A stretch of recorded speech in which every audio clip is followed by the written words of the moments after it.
record there. What is going on, you guys? This is your boy Dreamer from Got Better Beats Recording Studio. And man, we just gonna vibe, man. It started off as a Cubase cook-up session, but the video I recorded, I did not, for some reason, I didn't double check my audio on my screen recording, so my bad, y'all. So make sure you guys like and subscribe, and make sure that you guys leave your questions down below. If you have questions about Cubase, pretty good with Studio One as well. But mixing, mastering, beat making, leave your comments down below. I would love to make a video about it. Sometimes it helps me create content. And just give me a shout out below. Let me know where you're coming from. Let me know what type of equipment you work with. Let me know if you want to even collab. So let's get into it. Okay, so the first thing that I did, I actually used Scalar to make this beat, but I'm pretty sure whatever I use, give me a second. I'm pretty sure whatever I used is not, it's not on the same one. So I'm pretty sure, I don't know which one that I use. I'm pretty sure I switched through some stuff. No, it wasn't that one.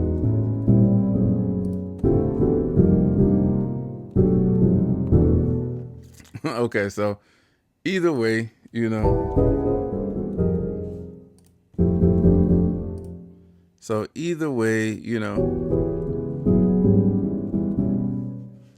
but Scalar is a very powerful tool. I haven't checked out Scalar 3 yet.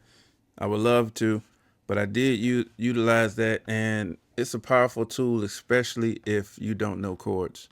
So I actually started off with this contact chords.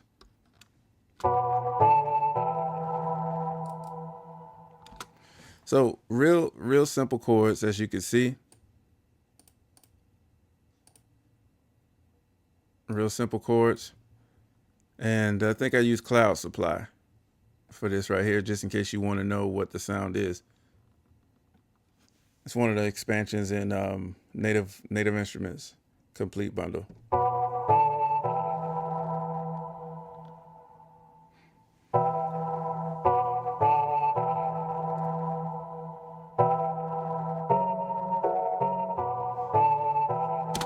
Okay, and honestly, when I heard it, I wasn't feeling it. I wasn't feeling it, but it was just I just wanted to kind of see where I could get it, and then I came across this on Massive X. It was just almost like a ARP, a Vox type of synth. So I felt like I was gonna get my Timbaland on,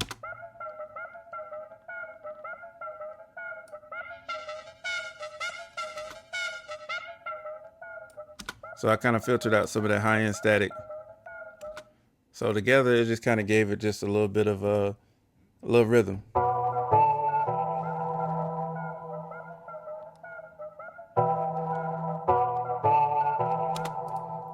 And I wanted to add another layer to it.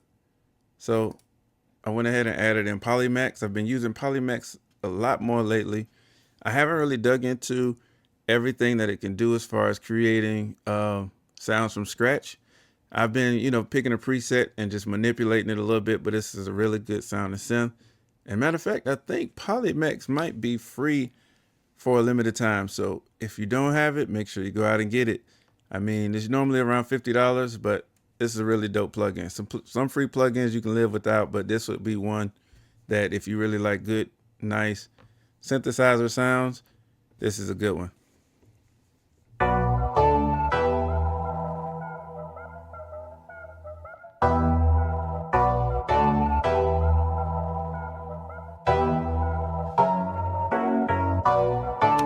So that just kind of added in some lower mid type of beef to your melodies.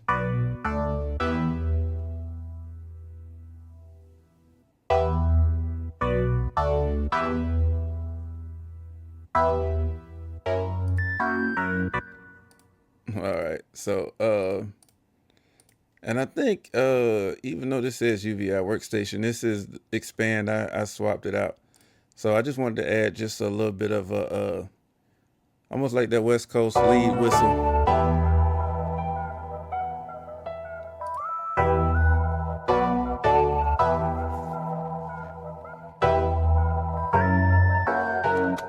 So that adds on some ear candy, and also when you hear the way the drums drop, you'll see where I'm coming from. But lastly, let me let you hear this right here. I love the way I did the piano. I switched around some things on the piano.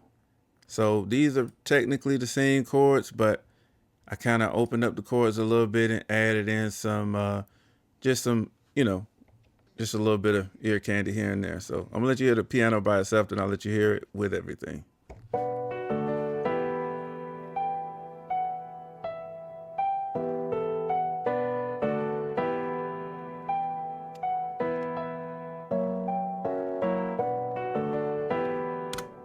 So, and I love the way that sounds because it's not really, doesn't really have too much of a natural sound.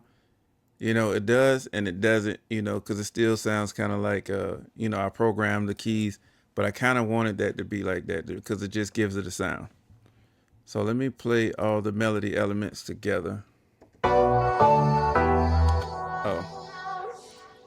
and I found this right here. It's just a Vox sound, and I just kind of played it almost like a synth sound, but it really works. I'm gonna play it by itself, then I'll play it with some of the other instruments.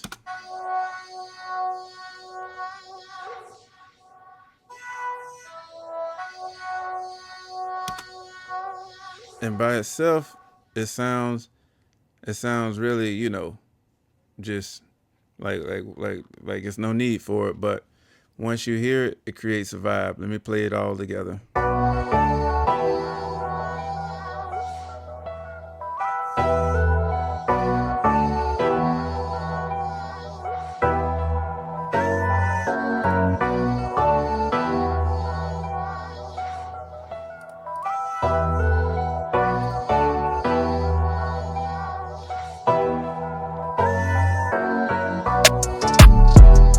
Okay, so yeah, see, that's one of the ones you just ready for it to drop.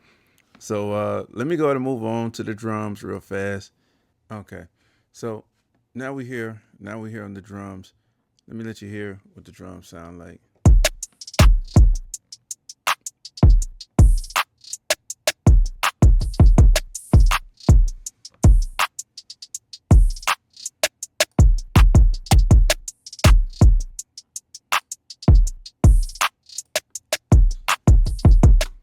Okay, and I like my drums kind of beefy and crispy.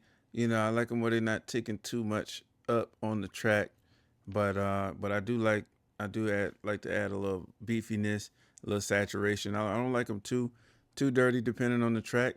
And sometimes I just like them to just serve their purpose. So if the kick need to hit hard, I like my kick to hit hard. If the clap needs to cut through, or if it needs to lean back in the mix and just kind of chill vibe, or maybe add a little reverb. I just like everything to really just kind of just make its place, and I don't really like to do too much. So all right, so everything on this is really simple. What I did, the reason why you see this kick all over the place because I copied my original 808 track, and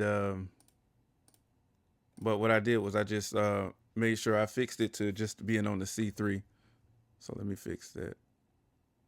Or let me just leave it. So as you can see, it's on different notes right there, but I have it fixed. And if you want to know how to do that, what you do is on the sampler track, you just go to fix, and it actually fixes it to the root key. So that's actually really helpful, especially if you want to make sure that your 808 and kick are hitting at the same, hitting at the same exact time. If you have a little swing to it, it's an easy way to do it. Just copy it over and fix the root key where you want your kick. And my hi-hats, I try to keep my hi-hats pretty simple. And sometimes there's a few different things that I like to do.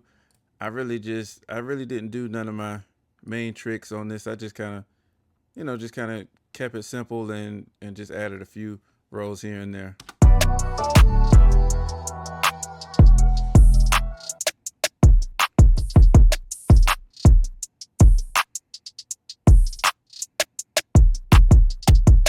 And what I did was with the rows, I didn't want them to be too much, so I highlighted those and actually took the velocity down, so that way they just kind of get out the way.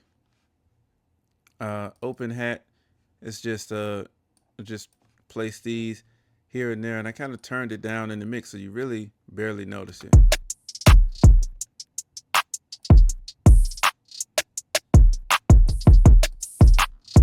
So it's tucked back in the mix, and the clap is a pretty standard clap. I think I might want to just roll off just a little bit on that high end, just to kind of get that sounding so digital, you know.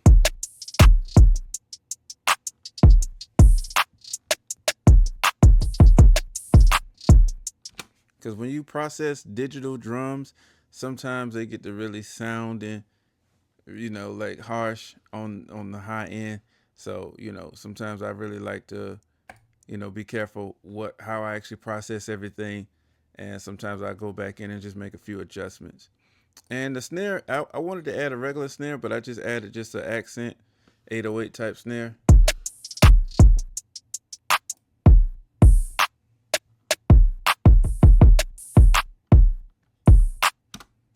All right, so I kept it real simple. I really didn't add too much of anything.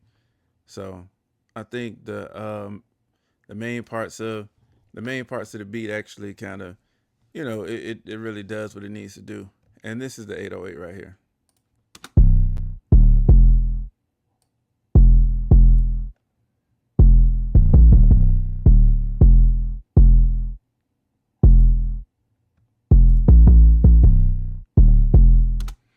So, and the main thing that I like to do with my 808s are, I added just a little bit of a clipper, and I took out some frequencies just to kind of clean it up a little bit. Sometimes you have some frequencies, some resonant frequencies that kind of stick out.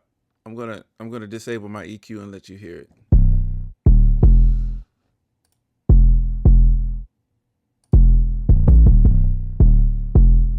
So to me, it just it's just a couple frequencies that kind of stick out to make it seem like it's just a little messy with the 808. And the distortion, I have a distortion send going to it. I'm going to disable that so you can hear what it sounds like without that distortion.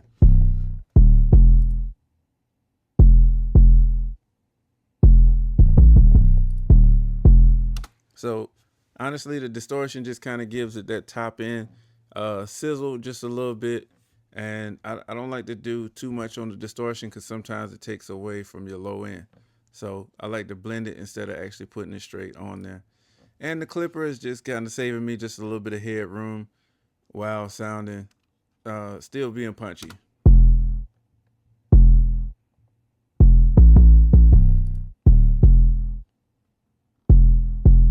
That's without it right here.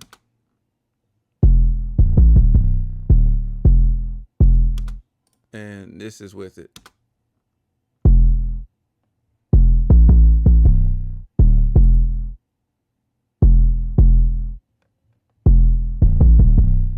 So honestly, like you can really barely tell the difference.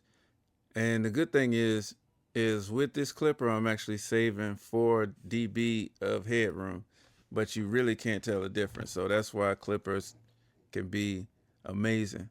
So, that is pretty much the breakdown of this beat.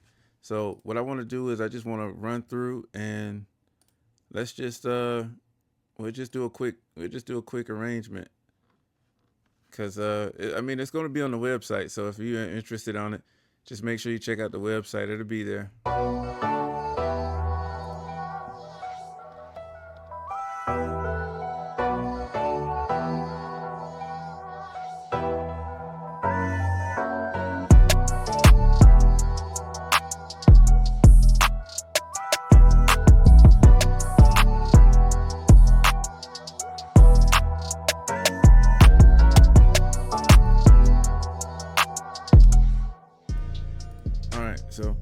hope you guys enjoyed the video.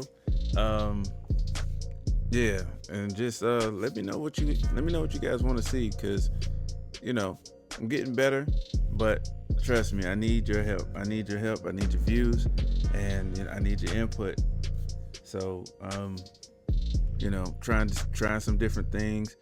I didn't really just want it to be about I still want to do the how to make beats series, so just let me know if you guys actually want me to really take it back down to the basics on how to make beats, because this is one of the beats that I did that I really enjoyed, because I started getting sample happy of just pulling in a sample and adding in some stuff, and there's nothing wrong with that, but it's just something about being able to kind of, if somebody put you in a studio with just instruments, like just keyboards, and you had no samples, you had no splice, to me it just hits different when you can still perform no matter where you are. To me, that's what makes a producer like the super producer, or just like the everything that person touches, man, they make sure that they put their stamp on it.